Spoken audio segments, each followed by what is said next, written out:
চলতি মৌসুমে রাজশাহীতে আম সংগ্রহ ও বাজারজাত শুরু হয়েছে। মধুমাস খ্যাত জ্যৈষ্ঠের প্রথম দিন থেকেই গাছ থেকে নামানো হচ্ছে বিভিন্ন প্রজাতির আম। আরও জানাতে রাজশাহী থেকে যুক্ত হচ্ছেন সহকর্মী তারেক মাহমুদ। তারেক, ক্যালেন্ডার অনুযায়ী কোন জাতের আম সংগ্রহ করা হচ্ছে এখন, আর দামি বা কেমন দেখছেন বাজারে আমের, একটু বিস্তারিত জানাবেন।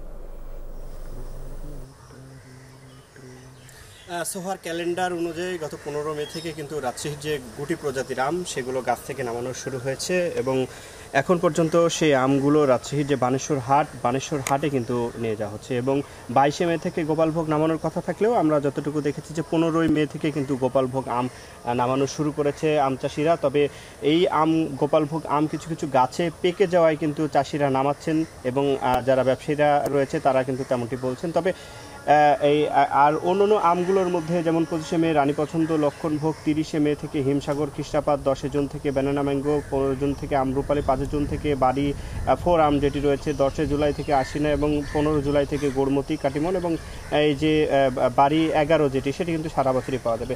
আপনি দামের বিষয়ে জানতে চাচ্ছিলেন। আসলে এখন পর্যন্ত গত 15 মে থেকে আমি গত পরশু দিন রাজশাহীর যে সবথেকে বৃহত্তম হাট বানেশ্বর হাট সেখানে গিয়েছিলাম। গতকালকে খোঁজ নিয়েছি গুটি প্রজাতির আমগুলো সেগুলো 700 থেকে 800, 1000-1200 টাকা মনে কিন্তু বিক্রি হচ্ছে। এছাড়াও গোপালভোগ আম কিন্তু বিক্রি হচ্ছে 1600 থেকে 1800 এবং সর্বোচ্চ 2000 থেকে 2100 টাকা মনে হাটে কিন্তু এখন পর্যন্ত বিক্রি হচ্ছে।